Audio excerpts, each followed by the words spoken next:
जो हमारी गवर्नमेंट है वो एमएसएमईज के लिए मतलब micro small and medium enterprises के लिए बहुत सारी स्कीम्स लाती रहती है, उन्हें टैक्स बेनिफिट देती है और उन्हें फाइनेंशियल असिस्टेंस भी प्रोवाइड करती है, मतलब लोन लेने में आसानी देती है। तो ये सब चीजें किन्हें मिलती है? जो एमएसएमई में रजिस्ट्रेशन करते हैं। उसी के बारे में हम आज के वीडियो में जानने वाले हैं कि आप कैसे घर बैठे बैठे फ्री में एमएसएमई रजिस्ट्रेशन कर सकते हो। तो आपको कुछ नहीं करना है, बस आपको पेशेंस रखना है, आपको एक एक स्टेप को ध्यान से देखना है, क्योंकि अगर आप एक भी स्टेप मिस करोगे ना तो आप गलत फॉर्म फिल कर दोगे और आपको बाद में दिक्कत आ सकती है। इसलिए आपको कुछ नहीं करना है, वीडियो में एंड तक बने रहना।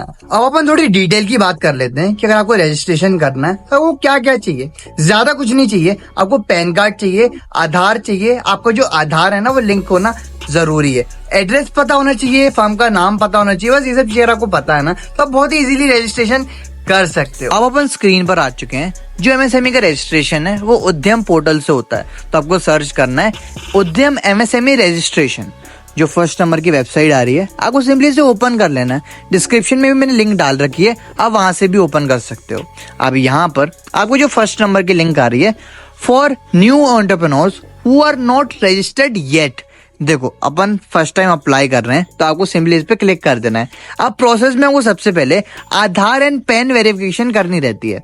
यहाँ पर अपना आधार नंबर एंटर करो और जो आपके आधार कार्ड में जो आपका नाम लिखा है ना सेम टू सेम उससे लिख दो और नीचे आपको वैलिडेट एंड जनरेट ओटीपी पे क्लिक कर देना है। फिर आपके आधार से जो नंबर लिंक है उस पर एक ओटीपी आएगा, उसे एंटर करके नीचे वैलिडेट पे क्लिक कर दो।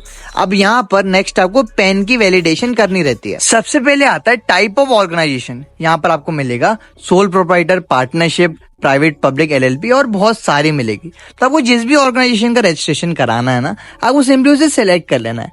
फिर नेक्स्ट आपको यहाँ पर अपना पैन नंबर डाल देना है और आपके पैन में आपका जो नाम और डेट ऑफ बर्थ डली हुई है आपको सिंपली उसे एंटर कर देना है। फिर आपको नीचे एक ऑप्शन आएगा I am the holder of the above pan.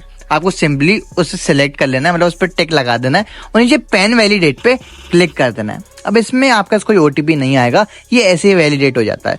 और एक और चीज, ये वाले जो पोर्टल है ना कभी कभी इसका सर्वर डाउन रहता है तो ये बहुत ज्यादा स्लो वर्क करेगा। तो आपको ना ऐसे टाइम पे क्या करना है, फॉर्म को आराम से भरना है। मतलब अगर आप एक बार क्लिक करते हो ना तो 5-10 सेकंड का वेट करा करो, क्योंकि हो सकता है कि उसे रिस्पॉन्ड करने में थोड़ा टाइम लगे, वरना फिर नेक्स्ट डे फिल कर लिया करो अगर आपको ऐसा कुछ लग रहा है तो। अब आपको कंटिन्यू बटन पे टैप करना है। यहाँ पर एक और फॉर्म ओपन हो जाता है। यहाँ पर आपको कुछ चीजें प्री फिल्ड मिलेगी क्योंकि वो आपके पैन डेटा से उठा लेता है। अब यहाँ पर पहले आपसे क्वेश्चन पूछ रहा है क्या आपके पास जीएसटी नंबर है, अगर है तो यस कर देना, वरना नो कर देना। जनरली आपके पास नहीं होगा तो नो कर देना, अगर आप एग्जेम्प्टेड हो तो एग्जेम्प्टेड कर देना। अब यहाँ पर अपना फोन नंबर और ईमेल एड्रेस लगा दो, फिर अपने सोशल कैटेगरी लगाओ, फिर यहाँ पर आपको अपना जेंडर लगाना है। अगर आप स्पेशली एबल्ड हो, मतलब अगर मैं आपको आसान भाषा में बताऊं तो अगर आप हैंडीकैप हो तो आपको यस करना है, अगर आप नहीं हो तो आपको नो करना है। अब नेक्स्ट आपको एंटरप्राइज का नाम लिखना है, मतलब अपनी फर्म का नाम यहाँ पर लिख दो। फिर नीचे आता है प्लांट नेम। प्लांट नेम अगर आपके भाई वेरियस प्लांट है तो आपको एक एक करके उनका नाम लिखना है और ऐड यूनिट करते जाना है। पर अगर कोई ऐसा अलग से नहीं है ना तो जो फर्म का नाम है ना वो सेम टू सेम लिखो और ऐड यूनिट पे क्लिक कर दो। अब यहाँ पर यूनिट नेम पे जैसे आप क्लिक करोगे ना आपने ऊपर जो ऐड करा था ना यूनिट, उनके नेम आने लगेंगे। अब जैसे उनका नेम आने लगे अब नेक्स्ट आपको एड्रेस फिल करना रहता है। एड्रेस में कैसे डालना है भाई, पिन कोड, स्टेट, सिटी डाल देना और यहाँ पे डालना हाउस नंबर कौन सा है, बिल्डिंग कौन सी है और रोड कौन सी है। ऐसे ऐसे आपको हर जगह पे फिल कर देना है। अभी एड प्लांट मत करो, इन्फॉर्मेशन फिल कर देना। अब नीचे आओगे ना ऑफिशियल एड्रेस, अगर आपका प्लांट अलग है और ऑफिशियल एड्रेस अलग है तो यहाँ पर ऑफिशियल एड्रेस में आपको अलग लिखना है। पर जनरली आप लोग के सेम ही होंगे तो आपको ना क्या करना है, ऊपर का जो लिखा ना सेम टू सेम नीचे भी कॉपी पेस्ट कर दो। पूरा लिखने के बाद ऊपर आपको क्या करना है, ऐड प्लांट पे सिंपली क्लिक कर देना है। अब फाइनली आपका प्लांट ऐड हो चुका है। अगर आपको और ऐड करने हैं तो ऐड मोड पे क्लिक करके आप उन्हें भी ऐड कर सकते हो। अब नीचे ऑफिशियल एड्रेस में एक नया ऑप्शन आपको इनेबल हो जाता है, वो है गेट लैटिट्यूड एंड लॉन्गिट्यूड। पर वो आपको तभी शो होगा जब आप ऊपर का पूरा एड्रेस फिल कर दोगे। अब यहाँ पर क्या रहता है, आपको कुछ नहीं भाई, आपका जो मैप है ना वो ओपन हो जाएगा, आपकी सिटी आपको यहाँ पे देखने लगेगी। रेड लाइन के इनसाइड में जो है वो आपकी सिटी है। यहाँ पर आपको अपने एड्रेस को ढूंढना है और उस पर आपको मार्क लगा देना है। अगर आपको परफेक्ट ना मिल रहा हो ना तो कोई दिक्कत नहीं है, आसपास का थोड़ा लगा देना और ओके पे क्लिक कर लेना।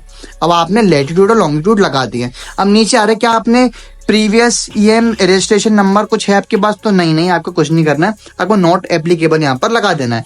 अब यहाँ पर डेट ऑफ इनकॉर्पोरेशन और कमेंसमेंट, मतलब आपको जो बिजनेस है वो रजिस्टर्ड कब हुआ था, और कमेंसमेंट मतलब आपने काम करना कब से स्टार्ट करा। अब जो अगर प्रोडक्शन वाला ऑप्शन है, अगर आप इसे नो कर दोगे ना तो कमेंसमेंट ऑटोमेटिकली हट जाएगा।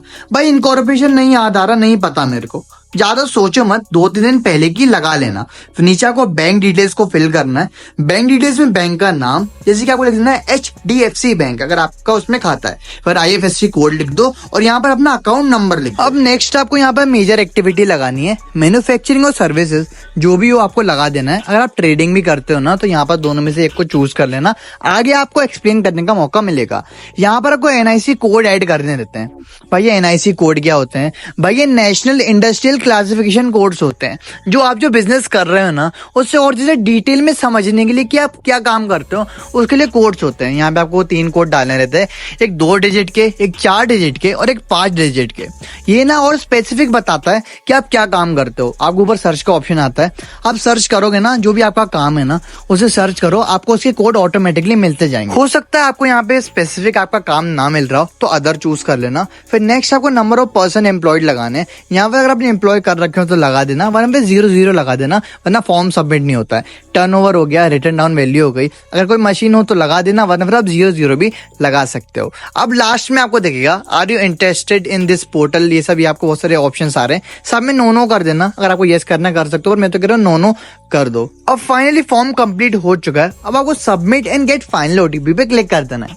यहाँ पर OTP और कैप्चा को फिल करो, आपको जो फॉर्म है वो सबमिट हो जाएगा। अब एक उद्यम रजिस्ट्रेशन नंबर जनरेट होता है, आपको इसे कॉपी कर लेना है और इसका स्क्रीनशॉट लेके रख लेना है। अब यहाँ से आप डायरेक्ट अपना जो सर्टिफिकेट है उसे डाउनलोड कर सकते हो, पर हो सकता है आपने गलती से वेबसाइट को हटा दिया हो या फिर वो रिफ्रेश हो गई हो तो कोई दिक्कत नहीं है। होम पेज पे भी आपको प्रिंट का ऑप्शन आता है, प्रिंट वेरीफाई का, आप इस क्लिक करके तो रजिस्ट्रेशन नंबर जो जनरेट हुआ था ना उसे सिंपली लिख दो और अपना फोन नंबर लिख दो। आप यहाँ से भी उसे दोबारा कभी भी डाउनलोड कर सकते हो। होप कि आप सभी लोग का MSIP रजिस्ट्रेशन हो गया होगा। फिर भी आपको डाउट आ रहा है तो कमेंट बॉक्स में पूछ सकते हो, वरना फिर आप इंस्टाग्राम पे DM ही कर सकते हो। So see you in the next video.